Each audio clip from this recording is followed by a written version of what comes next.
بسم اللہ الرحمن الرحیم فصل فی النساء اما للزوجات فحالتان الربع للواحدۃ فصاعدۃ عند عدم الولد وولد الابن وان سفل والثمن مع الولد او ولد الابن وان سفل واما لبنات الصلب فاحوال ثلاث النصف للواحدۃ والثلثان للاثنتین فصاعدۃ ومع الابن للذکر مثل حظ الانثیین وهو يعصبهن۔ بسم اللہ الرحمن الرحیم۔ اصحاب فرائض کی تعداد 12 ہے۔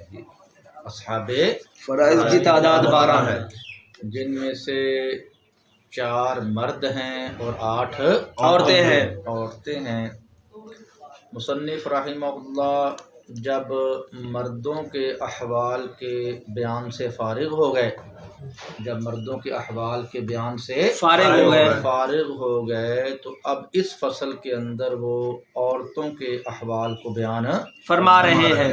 اس فصل کے اندر وہ عورتوں کے احوال کو بیان فرما رہے ہیں۔ فرمایا کہ فصل فی النساء، کہ یہ فصل جو ہے وہ عورتوں کے احوال کے بیان میں ہے۔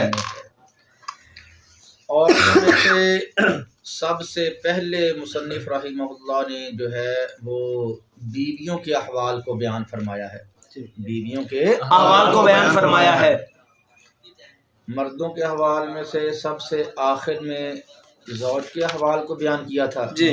سب سے آخر میں زوج کے احوال کو بیان کیا تھا۔ تو عورتوں کے اندر جو ہے عورتوں کے جہاں احوال کو بیان کرنا تھا تو سب سے پہلے کس کو بیان کر دیا؟ عورتوں کے بیویوں کے احوال کو کیا کر دیا؟ اس طرح پھر جو زوجہ ہے اور جو زوج ہے ان کے درمیان کیا ہو گیا؟ اتصال ہو گیا۔ کیا ہو گیا؟ اتصال ہو گیا کہ دونوں کے حال جو ہے وہ ساتھ ساتھ بیان ہو گئے۔ دونوں کے حال ساتھ بیان ہو گئے۔ مردوں کے آخر میں زوج کو آ گیا اور عورتوں کے شروع میں بیوی آ گئی، تو دونوں کے حال کیا ہو گئے؟ متصل ہو گئے۔ دونوں کے حال ساتھ بیان ہو گئے۔ ٹھیک ہے۔ فرمایا کہ جو بیویاں ہیں ان کی 2 حالتیں ہیں۔ بیویوں کی 2 حالتیں ہیں۔ زوجات جمع کا صیغہ استعمال فرمایا ہے کیونکہ زوجہ کسی کی ایک بھی ہو سکتی ہے اور ایک سے زیادہ بھی ہو سکتی ہے۔ آپ جانتے ہیں کہ جو شخص جو عدل و انصاف کر سکتا ہے، تو بیک وقت اس کے نکاح میں 4 بیویاں تو جائز ہے نا جی۔ بیک وقت وہ 4 عورتوں کو نکاح میں رکھ سکتا ہے۔ ٹھیک ہے۔ تو فرمایا کہ جو زوجہ ہے چاہے وہ ایک ہو یا ایک سے زیادہ ہوں، 2 ہوں، 3 ہوں، 4 ہوں، تو بیوی ایک ہو یا ایک سے زیادہ ہوں تو ان کی یہ 2 ہی حالتیں ہیں۔ ان کی 2 ہی حالتیں ہیں۔ ایک حالت اس کی جو ہے ان کی جو ہے وہ ربع ہے اور ایک حالت جو ہے وہ سمن ہے۔ ایک حالت ربع ہے اور ایک حالت سمن ہے۔ ایک حالت میں پہلی حالت جو بیان فرمائی گئی یہاں پر وہ کس کی ہے جی؟ پہلی حالت ربع کی بیان کی گئی ہے کہ اس کو اپنے مرنے والے شوہر کی جائیداد میں سے ربع یعنی چوتھا حصہ ملے گا۔ ربع یعنی چوتھا حصہ ملے گا۔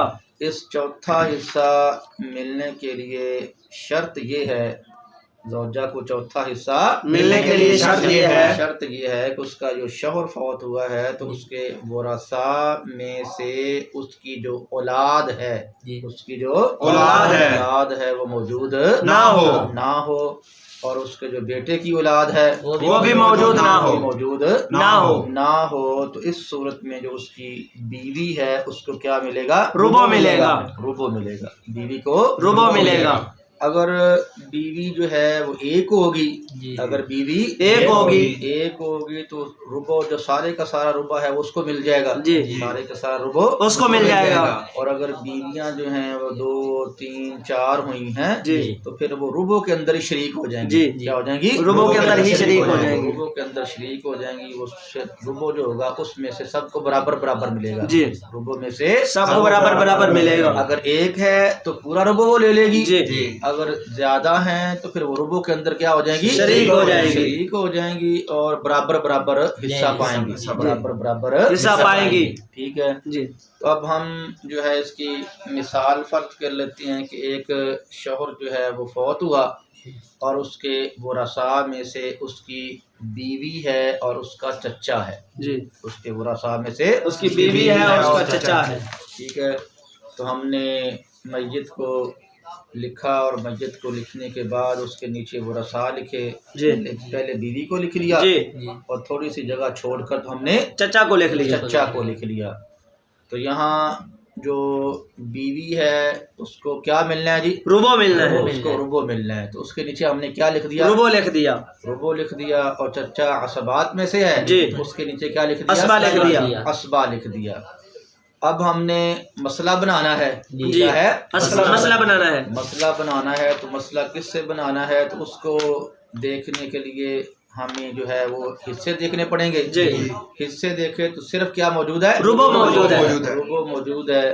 تو جب ربع موجود ہو تو پھر مسئلہ کس سے بنتا ہے؟ 4 سے بنتا ہے، 4 سے بنتا ہے، تو مسئلہ 4 سے بنا لیا جی، مسئلہ 4 سے بنا لیا، میت کے اوپر کیا لکھ دیا؟ 4 لکھ دیا، 4 لکھ دیا۔ تو اب ہم نے اس 4 میں سے ربع کس کو دینا ہے؟ بیوی کو دینا ہے، بیوی کو دینا ہے۔ تو 4 کا ربع کتنا بنتا ہے؟ 1 بنتا ہے۔ تو ربع کے نیچے کیا لکھ دیا؟ 1 لکھ دیا، 1 لکھ دیا، باقی بچ گئے 3۔ تو یہ 3 کس کو دے دیے جائیں؟ بطور اسبا چچا کو دے دیے، بطور اسبا چچا کو دے دیے جائیں گے، بطور اسبا چچا کو دے دیے جائیں گے۔ ٹھیک ہے جی۔ یہ ہو گئی اس بیوی کی پہلی حالت جو ربع ہے، پہلی حالت جو ربع ہے۔ اور بیوی کی جو دوسری حالت ہے وہ ہے سمن۔ بیوی کی جو دوسری حالت ہے وہ ہے سمن، وہ سمن ہے کہ اس کو 8واں حصہ ملے گا۔ جی اب اس کا جو شوہر فوت ہو گیا ہے جی تو اس کی جائیداد میں سے اس کو 8واں حصہ ملے گا، 8واں حصہ ملے گا، سمن ملے گا۔ تو اس کو 8واں حصہ ملنے کے لیے شرط یہ ہے کہ اس کا جو شوہر فوت ہوا ہے، اس کا جو شوہر فوت ہوا ہے تو اس کی جو اولاد ہے وہ موجود ہو، اس کی اولاد موجود ہو یا پھر اس کا جو بیٹا ہے جی اس کی اولاد موجود ہو۔ ٹھیک ہے جی تو شوہر کی اولاد کے موجود ہونے کی صورت میں اس کی جو بیوی ہے اس کو کیا ملے گا؟ سمن ملے گا، سمن ملے گا، 8واں حصہ ملے گا۔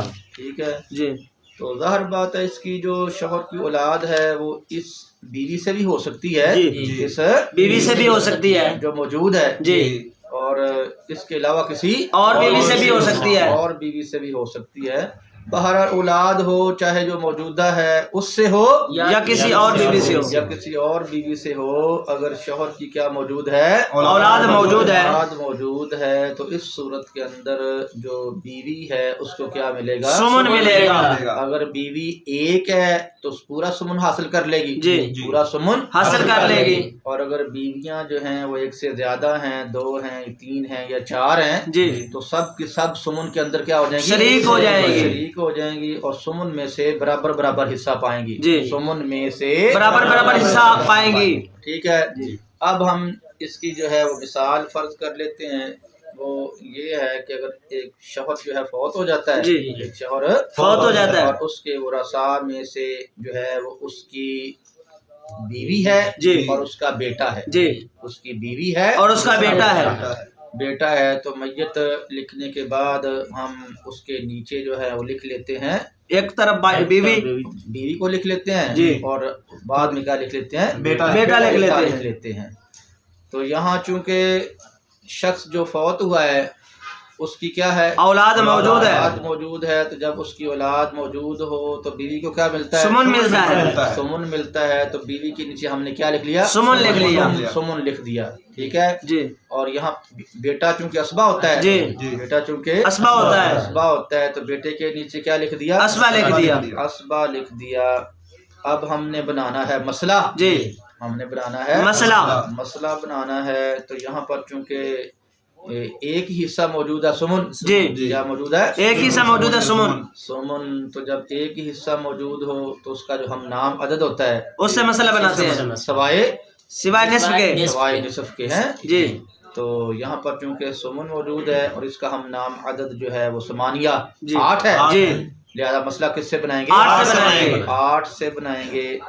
تو وہ میت کے اوپر ہم نے 8 لکھ دیا، میت کے اوپر ہم نے 8 لکھ دیا۔ اب 8 کا جو سمن ہے وہ کیا ہے؟ وہ 1 ہے، وہ 1 ہے۔ 8 کا سمن 1 ہے، تو 1 جو ہے ہم نے سمن کے نیچے لکھ دیا۔ وہ 8 میں سے 1 کس کو مل گیا؟ بیوی کو مل گیا، بیوی کو مل گیا، باقی بچ گئے 7۔ تو 7 کس کو دے دیے؟ بطور عصبہ بیٹے کو دے دیے، بطور عصبہ کس کو دے دیے؟ بیٹے کو دے دیے۔ ٹھیک ہے بھائی جی، چلو اس کو عورتیں ہیں جو 8 عورتیں ہیں، تو ان میں سے سب سے پہلے تو زوجات کے جو احوال ہیں ان کو بیان کر دیا گیا، ان کے احوال کو بیان کر دیا گیا کہ ان کی کیا ہیں؟ 2 حالتیں ہیں، ان کی 2 حالتیں ہیں۔ اس کے بعد مصنف رحمہ اللہ نے جو 8 عورتیں ہیں ان میں سے جو بیٹی ہے، ان میں سے جو بیٹی ہے، بیٹی کے جو احوال ہیں ان کو بیان فرمایا ہے، بیٹی کے احوال کو بیان فرمایا ہے۔ تو مصنف فرماتے ہیں جو بیٹیاں ہیں ان کے 3 احوال ہیں، بیٹیوں کے 3 احوال ہیں۔ ان 3 میں سے جو ایک ہے وہ نصف ہے، اور جو دوسرا حال ہے وہ ثلثان ہے، اور جو تیسرا حال ہے وہ عصبہ ہے، جو تیسرا حال ہے وہ عصبہ ہے۔ ٹھیک ہے تو بیٹیوں کی کتنی حالتیں ہیں؟ 3 حالتیں ہیں۔ نمبر 1 نصف، نمبر 2 ثلثان، اور نمبر 3 عصبہ، نمبر 3 عصبہ۔ ٹھیک ہے، اچھا پہلی حالت کیا ہے جی؟ نصف۔ پہلی حالت نصف ہے۔ بیٹیوں کے احوال میں سے پہلا حال جو ہے نصف ہے، یعنی جو شخص جو ہے وہ فوت ہو گیا ہے، جو شخص فوت ہو گیا ہے تو اس کی بیٹی کو جو ملے گا وہ نصف ملے گا۔ کیا ملے گا؟ نصف ملے گا۔ تو نصف ملنے کے لیے شرط یہ ہے کہ جو بیٹی ہے، جو بیٹی ہے وہ 1 ہو، بیٹی 1 ہو، اور اس کے ساتھ کوئی بیٹا بھی نہ ہو، کوئی بیٹا بھی نہ ہو۔ ٹھیک ہے بیٹی کیا ہو؟ 1 ہو، اور اس کے ساتھ کوئی بیٹا موجود نہ ہو۔ ٹھیک ہے، بیٹی بھی 1 ہو، 1 سے زیادہ نہ ہو، اور ساتھ بیٹا بھی موجود نہ ہو۔ تو اس صورت کے اندر جو بیٹی ہے اس کو کیا ملے گا؟ نصف ملے گا۔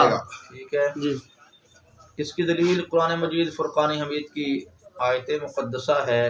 آیت مقدسہ کا یہ والا حصہ ہے وَإِنْ كَانَتْ وَاحِدَةً فَلَهَا النِّصْفُ۔ ٹھیک ہے کہ اگر بیٹی جو ہے وہ 1 ہو تو اس کو کیا ملتا ہے؟ نصف ملتا ہے، اس کو نصف ملتا ہے۔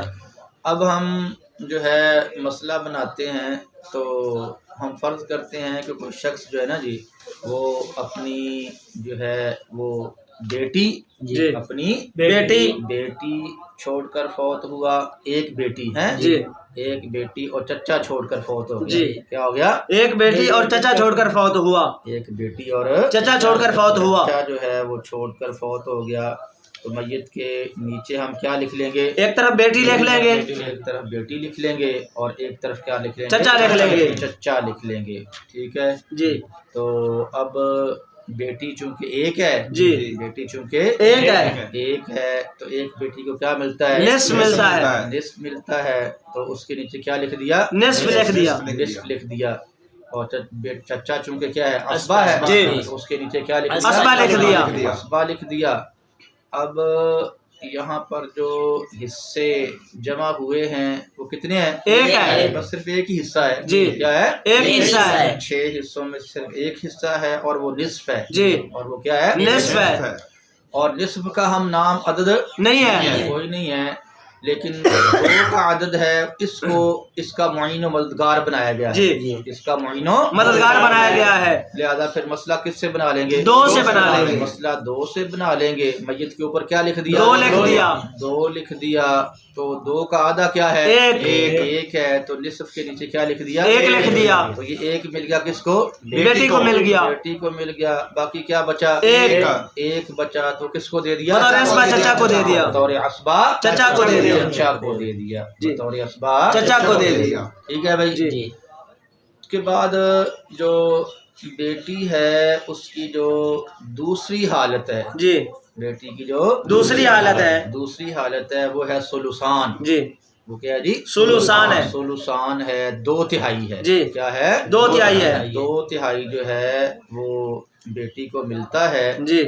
اس کے لیے شرط یہ ہے، اس کے لیے شرط یہ ہے کہ جو بیٹی ہے وہ بیٹیاں جو ہیں وہ ایک سے زیادہ ہوں، جی، جو بیٹیاں ہیں وہ ایک سے زیادہ ہوں، ایک سے زیادہ ہوں، 2 3 4 ہیں جی، جی، جتنی بھی ہوں بہرحال کیا ہوں، ایک سے زیادہ ہوں، ایک سے زیادہ بیٹیاں موجود ہوں، اور یہاں بھی یہ شرط ہے کہ بیٹا نہ ہو، یہاں بھی یہ شرط ہے کہ بیٹا نہ ہو، ٹھیک ہے۔ تو جب بیٹیاں جو ہیں وہ 2 یا 2 سے زیادہ ہوں اور بیٹا موجود نہ ہو تو اس صورت کے اندر جو بیٹیاں ہیں ان کو کیا ملے گا؟ ان کو 2/3 ملے گا، ان کو ثلثان 2/3 ملے گا، جی، کیا ملے گا؟ 2/3 ملے گا، ٹھیک ہے جی۔ اب ہم فرض کرتے ہیں کہ ایک شخص جو ہے وہ اپنی 2 بیٹیاں، جی، 2 بیٹیاں، بیوی اور چچا چھوڑ ہوا، جی، کوئی شخص اپنی 2 بیٹیاں اور بیوی اور چچا چھوڑ کر فوت ہوا، بیوی اور چچا چھوڑ کر فوت ہوا، چچا چھوڑ کر فوت ہوا تو میت کو لکھنے کے بعد نیچے لکھ دیں گے کیا جی؟ بیٹیاں، پھر تھوڑی سی جگہ چھوڑ کر تو بیوی لکھ دیں گے، تھوڑی سی جگہ چھوڑ کر چچا لکھ دیں گے، ٹھیک ہے جی۔ اب یہاں پر جو ہے وہ بیٹیوں کا حصہ کتنا ہے جی؟ 2/3 ہے، 2/3 ثلثان ہے جی، تو بیٹیوں کے نیچے ہم لکھ دیں گے ثلثان، بیٹیوں کے نیچے ثلثان لکھ دیں گے۔ یہاں مرنے والے کی اولاد کیا ہے؟ موجود ہے۔ جب مرنے والے کی اولاد موجود ہو تو اس کی بیوی کو کیا ملتا ہے؟ سمن ملتا ہے، سمن ملتا ہے، تو بیوی کے نیچے کیا لکھ دیں گے؟ سمن لکھ دیں گے، سمن لکھ دیں گے۔ اس کے بعد کون تھا جی؟ چچا کیا ہوتا ہے؟ اسبا ہوتا ہے، اس کے نیچے کیا لکھ دیں گے؟ اسبا لکھ دیں گے۔ اب ہم نے بنانا ہے مسئلہ، جی، کیا بنانا ہے؟ مسئلہ بنانا ہے۔ تو مسئلہ بنانے کے لیے آپ کو یہ پتا ہے کہ پہلے جو نیچے حصے ہوتے ہیں ان حصوں پر نظر ڈالتے ہیں، جی، حصوں پر نظر ڈالتے ہیں۔ ہم نے حصوں پر نظر ڈالی تو ہمیں کیا کیا حصے معلوم ہوئے؟ ثلثان اور سمن، ثلثان اور سمن معلوم ہوئے۔ پہلی نوع کا جو ہے وہ سمن ہے، جی، اور جو دوسری نوع کا ہے وہ ثلثان ہے۔ اور ہم نے یہ قانون اور قاعدہ پڑھا ہوا ہے، جب پہلی نوع کا سمن ہو اور دوسری نوع کا کوئی بھی حصہ ہو، جی، دوسری نوع کا کوئی بھی حصہ ہو، تو مسئلہ بنا کرتا ہے 24 سے، لہذا قانون کے مطابق ہم نے مسئلہ 24 سے بنایا، اور میت کے اوپر کیا لکھ دیا؟ 24 لکھ دیا۔ اب یہ جو 24 کا عدد ہے اس میں سے مسئلے ہم نے حصے نکالنے ہیں، جی، 24 کا عدد ہے اس میں سے ہم نے حصے نکالنے ہیں، اس میں سے ہم نے کیا نکالنے ہیں؟ حصے نکالنے ہیں، حصے نکالنے ہیں۔ تو بیٹا جی 24 کا جو ثلثان ہے 2/3 ہے، جی، کتنا بنتا ہے؟ 16 بنتا ہے۔ ہاں، 8 8 16 8 24، جی، ٹھیک ہے جی، کتنا بنتا ہے؟ 16 بنتا ہے۔ تو ثلثان کے نیچے کیا لکھ دیا؟ 16 لکھ دیا، 16 لکھ دیا۔ اس کا کیا لکھ دیا؟ 16 لکھ دیا۔ تو 24 میں سے جو سمن ہے، جی، 24 میں سے جو سمن ہے وہ کتنا بنتا ہے؟ 3 بنتا ہے، 3 بنتا ہے۔ 24 میں سے جو سمن ہے وہ 3 بنتا ہے، لہذا وہ سمن کے نیچے کیا لکھ دیا؟ 3 لکھ دیا، 3 لکھ دیا، جی، سمن کے نیچے 3 لکھ دیا۔ اب 24 میں سے 3 کس کو مل گئے؟ بیوی کو مل گئے، بیوی کو مل گئے، اور 16 بیٹیوں کو مل گئے، 3 اور 16 19، باقی کیا بچ گیا؟ 5۔ یہ کس کو دے دیا جائے گا؟ چچا کو دے دیا جائے گا، چچا کو دے دیے جائیں گے، بطور اسباب چچا کو دے دیے جائیں گے، ٹھیک ہے بھائی جی۔ اچھا جی، اس کے بعد جو بیٹیوں کی جو تیسری حالت ہے، جی، بیٹیوں کی جو تیسری حالت ہے وہ کیا ہے جی؟ اسبا، بیٹیوں کی تیسری حالت اسبا ہے، ٹھیک ہے، یعنی اس صورت میں ان کا کوئی حصہ مقرر نہیں ہوگا، ان کا کوئی حصہ مقرر نہیں ہے۔ اس صورت میں یہ اسبا بنے گی، جی، اس صورت میں یہ اسبا بنے گی۔ تو اس کے اسبا بننے کے لیے شرط یہ ہے، اس کے اسبا بننے کے لیے شرط یہ ہے، شرط یہ ہے کہ ان کے ساتھ بیٹیوں کے ساتھ کوئی بیٹا بھی موجود ہے، جی، بیٹیوں کے ساتھ کوئی بیٹا بھی موجود ہو، بیٹا بھی موجود ہو، جب بیٹیوں کے ساتھ بیٹا موجود ہوگا تو بیٹا ان بیٹیوں کو کیا کر دے گا؟ اسبا بنا دے گا، یہ بیٹا بیٹیوں کو اسبا بنا دے گا، ٹھیک ہے جی، بیٹا کیا کر دے گا؟ بیٹیوں کو اسبا بنا دے گا، بیٹیوں کو جو ہے اسبا بنا دے گا۔ تو اس صورت میں ان کے درمیان جو تقسیم ہوگی وَلِلذَّكَرِ مِثْلُ حَظِّ الْأُنثَيَيْنِ کے قانون کے مطابق ہوگی جی، لِلذَّكَرِ مثل حظ الانثیین کے قانون کے مطابق ہوگی کہ جو مذکر ہے اس کو مؤنث سے ڈبل حصہ ملے گا، جی، جو مذکر ہے اس کو مؤنث سے ڈبل حصہ ملے گا۔ قرآن مجید فرقان حمید کے اندر ارشاد اللہ تبارک و تعالیٰ کا یہ موجود ہے، یوصیکم اللہ فی اولادکم للذکر مثل حظ الانثیین، ٹھیک ہے۔ اس کے بعد فرمایا تھا فَإِن كُنَّ نِسَاءً فَوْقَ اثْنَتَيْنِ فَلَهُنَّ ثُلُثَا مَا تَرَكَ، جی ٹھیک ہے جی، فرمایا تھا کہ اگر جو ہے وہ مذکر اور مؤنث دونوں طرح کے ہوں جی، اس کے ورثاء میں سے بیٹے اور بیٹیاں دونوں طرح کی ہوں، دونوں طرح کی ہوں، تو اس صورت کے اندر جو مذکر ہوتا ہے اس کو مؤنث سے دگنا ملتا ہے، مؤنث سے کیا ملتا ہے؟ دگنا ملتا ہے، دگنا ملتا ہے، ٹھیک ہے۔ تو جی، بیٹیاں جو بیٹا کے ساتھ مل کر کیا ہو جاتی ہیں؟ اسبا ہو جاتی ہیں، اسبا ہو جاتی ہیں۔ اس صورت کے اندر بیٹیاں جو ہیں ان کو بیٹے کی بنسبت کیا ملے گا؟ آدھا ملے گا، بیٹی کو بیٹے کی بنسبت کیا ملے گا؟ آدھا ملے گا، اور بیٹے کو بیٹی سے ڈبل ملے گا، بیٹے کو بیٹی سے دگنا ملے گا، ٹھیک ہے جی۔ تو اس کی، اور اگر وہ ہم پہلے پڑھ چکے ہیں کہ بیٹیاں اگر دو یا دو سے زیادہ ہوں، اکیلیاں ہوں، ساتھ بیٹا نہ ہو تو ان کو کیا ملتا ہے؟ سلسان ملتا ہے۔ اس کی دلیل بھی قرآن پاک کی یہی آیت ہے جو ابھی ہم نے پڑھی ہے، ٹھیک ہے جی۔ اچھا جی، اب ہم جو ہے فرض کرتے ہیں کہ ایک شخص جو ہے وہ اپنی ایک بیٹی اور ایک بیٹا چھوڑ کر فوت ہوا ہے جی، ایک بیٹی اور ایک بیٹا چھوڑ کر فوت ہوا ہے، ایک بیٹی اور ایک بیٹا چھوڑ کر فوت ہوا ہے، ٹھیک ہے۔ تو میت لکھتے ہیں، میت لکھنے کے بعد اس کے نیچے لکھ لیتے ہیں بیٹی اور بیٹا، بیٹی اور بیٹا۔ اب یہاں پر بیٹی بھی اسبا ہے اور بیٹا بھی اسبا ہے، دونوں کے نیچے کیا آ جائے گا؟ اسبا آ جائے گا، دونوں کے نیچے اسبا آ جائے گا، ٹھیک ہے جی۔ لہذا بیٹے کو چونکہ کیا ملتا ہے؟ بیٹی سے دو گنا ملتا ہے، لہذا اس کی جتنی جائیداد ہوگی، مرنے والے کی جتنی جائیداد ہوگی اس کے ہم 3 حصے بنا لیں گے جی۔ کیا کریں گے؟ 3 حصے بنا لیں گے، اور 3 میں سے 2 کس کو دے دیے جائیں گے؟ بیٹے کو دے دیے جائیں گے، اور ایک بیٹی کو دے دیا جائے گا، ایک کیا کر دیا جائے گا؟ بیٹی کو دے دیا جائے گا، ٹھیک ہے جی۔ تو یہاں مسئلہ پھر کس سے بن جائے گا؟ 3 سے بن جائے گا، مسئلہ 3 سے بن جائے گا۔ 3 میں سے 1 کس کو دے دیا؟ بیٹی کو دے دیا، اور جو باقی 2 ہیں وہ کس کو دے دیے؟ بیٹے کو دے دیے، ٹھیک ہے جی۔ چلو